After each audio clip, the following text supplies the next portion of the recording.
Hello guys, everyone! Gawa ko ng sausage para sa pagkain nila mamaya guys. Ang oras na dito ay magto 12 o'clock na guys. Magto 12 o'clock na ng umaga. Yan. So hating gabi na guys. Ako ay gagawa ako ng sandwich nila guys. Yan guys. Kahit gaano ka inis mo na talaga. Kasi siyempre sa double pagod, sa dobling pagod talaga. Luto umaga hanggang maghapon. Tapos hanggang gabi gagawa pa ako ng sandwich sa kanila guys.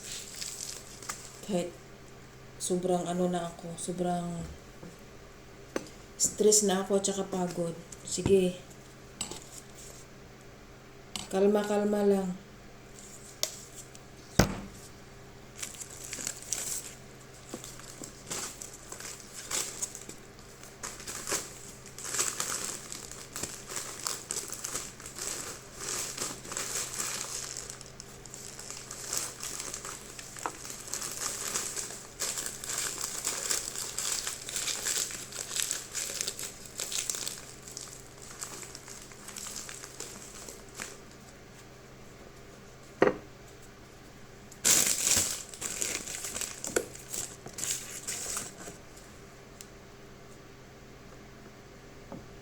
Antok na rin ako guys kasi nga pagod talaga ako kasi simula umaga. Simula umaga, alas 6, akong nagigising kasi naglakad ako ng aso guys. Na? Tapos maglilinis na ako. Basta pagkatapos kong maligo, ayan, na ako. Naglilinis na ako sa labas. Tapos, hanggang maghapon na guys, non-stop talaga yan guys. Non-stop talaga yan. Hanggang magluto na rin ako, hanggang maghapon na rin. Yan, di ba nakakapagod kung isipin mo guys?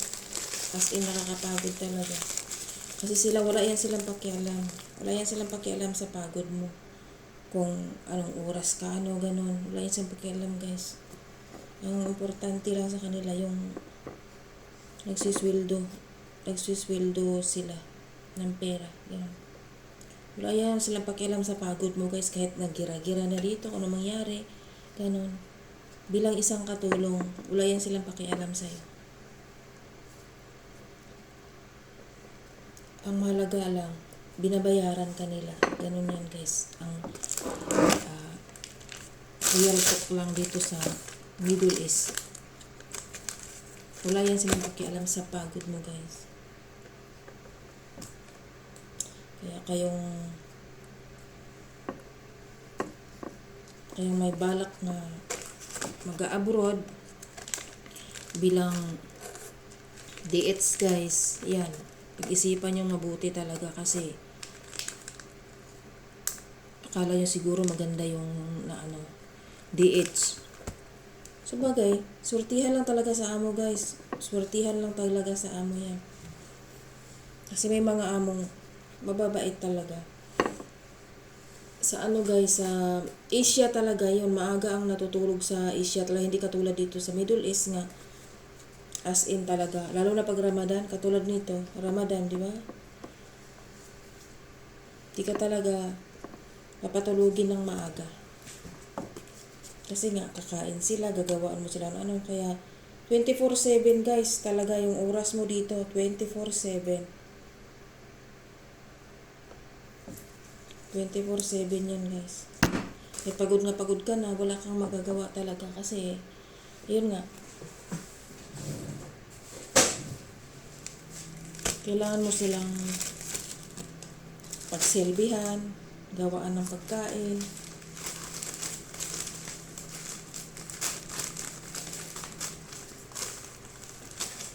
Kaya mahirap talaga yung nasa guys, sa loob ng bahay. 24 hours kang magtatrabaho sa kanila.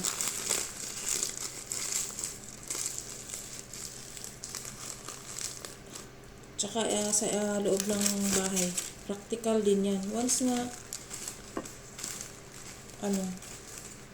tapos ka na sa pagtatrabaho mo, ganun.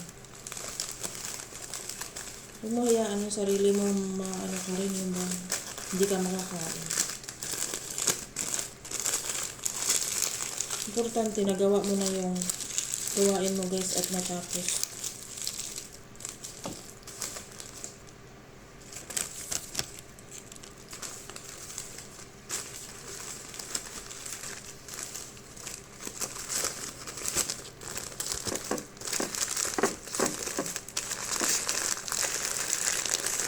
Kaya antok na antok ko talaga ako kasi nga pagod ako maghapon, luto dito, luto doon. Linis, luto, di ba? Anong oras na ngayon, dito pa ako guys. Hanggang ngayon, nandito pa ako sa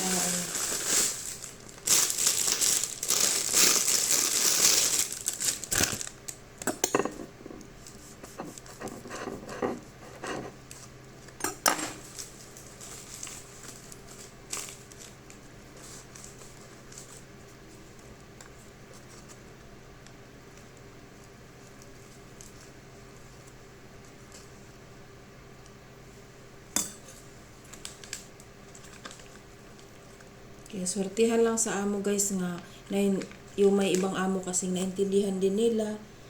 Di ba yung maraming amo ngayon guys nga nakikita ko. Minsan, nag-order yan sila sa labas. Di ba kumakain yan sila sa labas. Siyempre, naintindihan nila siguro nga makapagpahinga din yung, at least makapagpahinga din yung nila, no? Yung katulong nila sa pagluluto. Dito guys, non-stop talaga akong nagluluto guys. As in. Non-stop talaga akong nagluluto dito. Kaya kung alam nyo lang. Ako naman kasi wala naman ako hinihindian na trabaho. Talagang sawa ng Panginoon. Hindi ako nagrereklamo sa trabaho. Kahit may sakit ako, nagtatrabaho rin ako. Tatrabaho kahit may sakit ako guys. Sinasabi ko lang bahala na si Lord sa akin.